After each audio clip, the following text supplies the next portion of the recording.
Ayer por la tarde, Cristina Fernández de Kirchner, tan atenta y respetuosa de los horarios de cierre del cohete a la luna, dio a conocer una nueva carta que bueno, hizo que Horacio reformulase la etapa que teníamos pensada. Y nos recuerda, Cristina, que somos periodistas y que el periodismo es el arte de lo impensado. Pues teníamos la edición lista, cerrada, el dibujito se movía precioso, había quedado todo muy lindo, y hubo que reemplazar la nota, hacer otra nota ya sobre la hora de aparición, pedirle al genio de Alejandro Ross que cambiara la ilustración, y salió precioso, la verdad. Estamos en forma. Puedes contarnos un poquito al aire. Gracias, no... Cristina.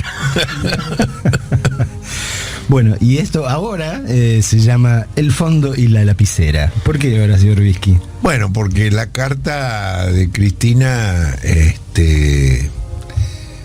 hace referencia a una nota de Marcelo Bonelli Clarín, a quien no nombra, pero dice en un diario, etcétera, etcétera, donde decía que el Fondo Monetario estaba pendiente de la lapicera de Cristina y del conflicto con Alberto. ¿Ves que tenía razón yo en lo que digo en la nota respecto de los fact-checkers de Clarín? Sí, efectivamente, está muy bien. La nota de Marcelo es sobre una película que se llama La Revista Francesa, de France Dispatch, que es una alusión a la historia de la revista New Yorker, y entonces Marcelo cuenta la importancia que en Estados Unidos tiene el chequeo de la información. Hay especialistas específicamente en ese tema. Un periodista entrega una nota y después, si vos fuiste entrevistado en esa nota, cosa que me ha pasado, te llama alguien totalmente desconocido para vos, que te dice: usted dijo efectivamente que tal cosa, lo dijo así, usted tiene la prueba de eso, está respaldado por alguna investigación que se pueda citar. Realmente, por supuesto, yo voy a profundizar esta digresión, ¿no?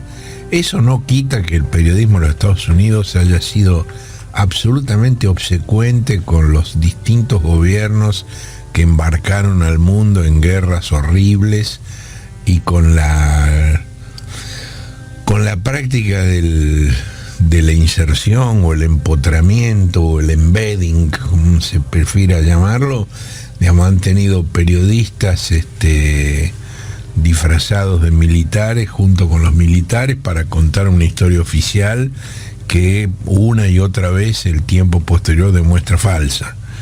De modo que el fact-checking, digamos, tiene límite, no cubre todo. Las cosas importantes no las cubre. No, pero lo que yo decía ahí, bueno, por eso, que si hubiera fact-checkers en Clarín, el diario tenía una tiraría una página sola, pero impresa de un lado nada más. Digo, exacto. Lo cual nos trae de vuelta a la importancia que Bonelli le da a la lapicera de Cristina. Entonces, Cristina dice que la lapicera no la tiene ella, sino el presidente. Y dice que la tiene el presidente porque así lo dispone la Constitución. Y recuerda que la ley de fortalecimiento de la sostenibilidad de la deuda pública, que se sancionó hace un año, dispuso que todo el programa de financiamiento y operación de crédito público con el Fondo Monetario y cualquier modificación de montos y plazos va a requerir una ley del Congreso que lo apruebe expresamente. Ahí, digamos, esto ha dado lugar a interpretaciones de que Cristina toma distancia y ella no se moja los pies. En realidad no es exactamente así. Simplemente pone algunos puntos sobre algunas IES que habían quedado descubiertas, pero al mismo tiempo hace un apoyo muy explícito a la formulación que Alberto hizo el 9 de julio cuando habló en la Casa Histórica de Tucumán, y ahí dijo que todos los días él pelea para que la Argentina se ponga de pie y contra los de adentro que quieren ver a la Argentina arrodillada, y que antes de filmar algo que arruine la vida del pueblo argentino se va a su casa. Y, digamos, Cristina da un explícito apoyo a esa formulación. Otra parte importante de la carta es que Cristina señala que la oposición, que es responsable de haber contraído esa deuda, que es la más grande de la historia del país y la más grande de la historia del Fondo Monetario con cualquier país del mundo. Nunca, desde 1944, cuando se creó el Fondo Monetario, un país recibió un crédito tan enorme como el que el Fondo Monetario le asignó a Macri. Totalmente desproporcionado al aporte argentino al capital del fondo, a la cantidad de habitantes, a la magnitud de la economía. Totalmente fuera de toda escala, salvo lo que tanto Macri como Mauricio Claver Carone dijeron públicamente, y es que se trataba de apoyar la posibilidad de la reelección presidencial de Mauricio Macri, dicho por él, confesado por él mismo, ¿no? Entonces Cristina dice que esa oposición, que es responsable de haber contraído esa deuda y que además ganó las últimas elecciones, tiene que hacerse cargo de esa responsabilidad. En vez de decir no decimos nada hasta que no hable Cristina, tienen que pronunciarse y tienen que ver cómo se paran frente al tema. ¿Por qué?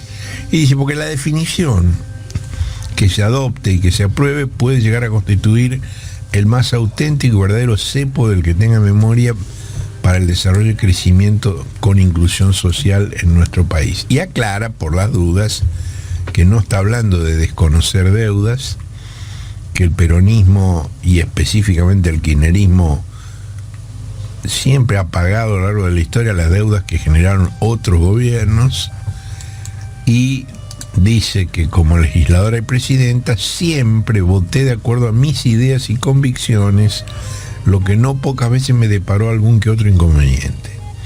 Hoy, como marca la Constitución y aquella ley, no es Cristina, son los y las 257 diputados y diputadas y 72 senadores y senadoras quienes tienen la responsabilidad legal, política e histórica de aprobar o no cómo se va a pagar y bajo qué condiciones la deuda más grande con el Fondo Monetario de todo el mundo y de toda la historia.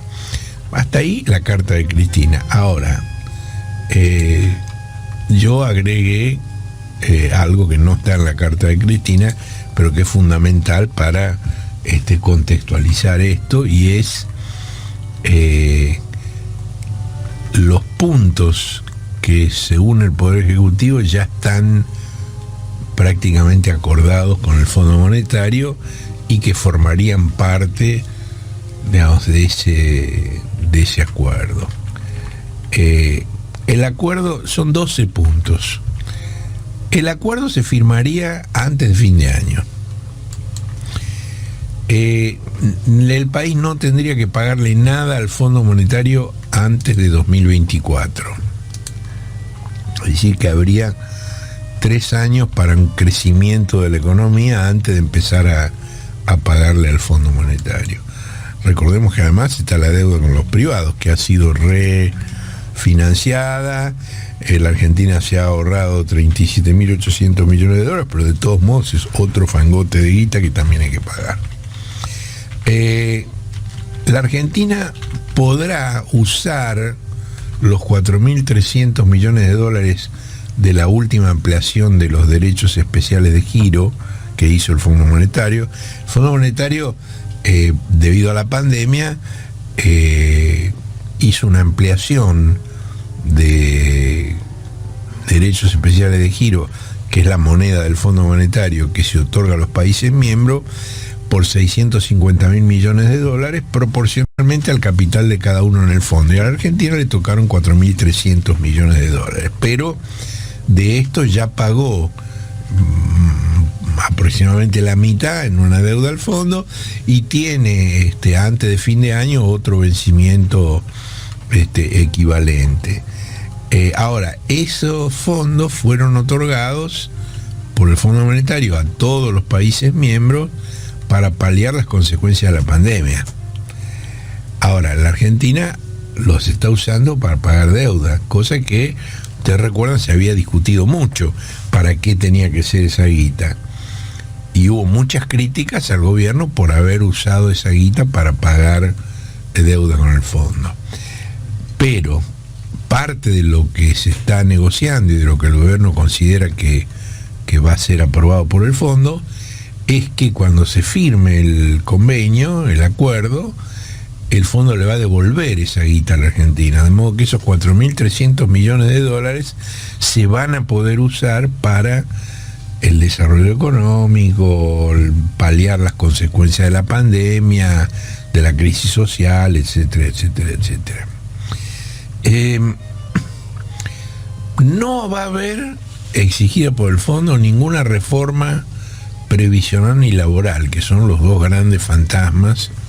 ¿Por qué? Porque, digamos, habitualmente el fondo lo que plantea es la reducción del déficit fiscal y obviamente, digamos, siendo el pago de las pasividades, de las jubilaciones y de las pensiones más de la mitad del gasto público, la tentación de ir a cortar ahí, digo, si vos te manejás con un Excel, vas de vez en ese Excel tiene un cartel luminoso en esa partida. Ahora, si te manejás, como dice siempre Máximo Kirchner, con la gente adentro, y bueno, el cartel luminoso está en otro punto, no está ahí.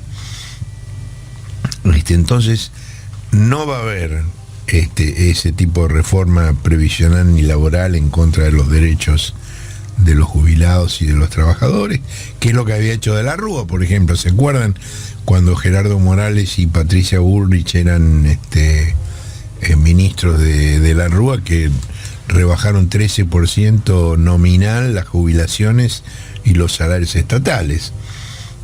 Porque ahora los hemos visto a Patricia Bullrich y a Morales muy juntitos, hablando de la posibilidad de una fórmula presidencial. Bueno, es la fórmula del menos 13. Te iba a decir eso. La fórmula del menos 13.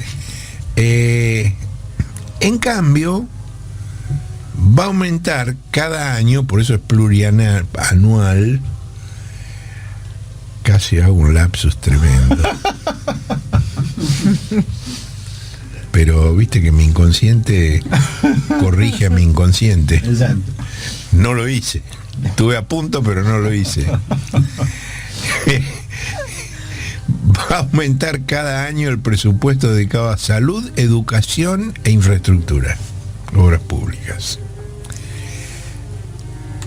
Entonces, el déficit primario, es decir, antes del pago de deuda, obviamente, se va a reducir, pero no por el achicamiento del gasto social o de la inversión en desarrollo, sino por el crecimiento de la economía, del consumo y de la recaudación. Es decir, al crecer el Producto Bruto, crece la recaudación y disminuye el déficit. Además, lo que hay que pagar proporcionalmente se reduce, no en cantidad de dólares, sino en porcentaje sobre el producto. Si el producto es el doble, lo que hay que pagar es la mitad proporcionalmente, porque la suma que hay que pagar es fija, no se modifica con el crecimiento del producto. No sé si se entiende. Bueno, dentro de 3 años, bueno, hay que empezar los pagos al fondo, y el país contaría para ello, y también estaría avanzada esa negociación, con asistencia crediticia por 26.000 millones de dólares del Banco Mundial, el Banco Interamericano de Desarrollo y el Banco de Desarrollo de América Latina. Este último es el nuevo nombre de la Corporación Andina de Fomento. También hay una negociación abierta con los Emiratos Árabes Unidos para un swap de monedas como que la Argentina tiene con China. Un swap es un intercambio de monedas, ¿no? Ellos te dan su moneda y vos le das la tuya. O sea, son acuerdos contables, pero vos esa guita la podés, los Emiratos, digamos, tienen una moneda que es tan o más fuerte que el dólar, ¿no? Turquía está haciendo un acuerdo de ese tipo en este momento con los Emiratos, pero el paquete argentino sería 4 veces mayor que el de Turquía. El de Turquía es de 5.000 millones de dólares, el de Argentina podría llegar a 20. Y esta semana el canciller emiratí estuvo en el Congreso con Sergio Tomás, reunido. Además, el país va a recibir fondos del Fideicomiso de Resiliencia y Sustentabilidad que decidió crear el Fondo Monetario para todo el mundo, digamos, también para hacer frente a las consecuencias de la pandemia. También habría el ingreso de mayores recursos por la relación bilateral con otros países que han recibido los DEC, pero que no lo necesitan, porque no tienen situaciones de deuda apuradas, como México, Portugal, España, Francia y la Federación Rusa. No es una cosa que esté cerrada, pero está, digamos, se está negociando. Y por otra parte, cualquier condición futura mejor que las actuales que se conceda a cualquier otro país, automáticamente se extiende a la Argentina. Es decir, la cláusula pari passu o de nación más favorecida. Y por último, Estados Unidos dejó saber que no vetaría en el directorio del Fondo Monetario los términos que la Argentina acordara con los equipos técnicos y con la dirección que ejerce Kristalina Georgieva. Por supuesto, esto habrá que verlo por escrito, sin ingenuidad ni voluntarismo. Hasta acá llegamos de momento.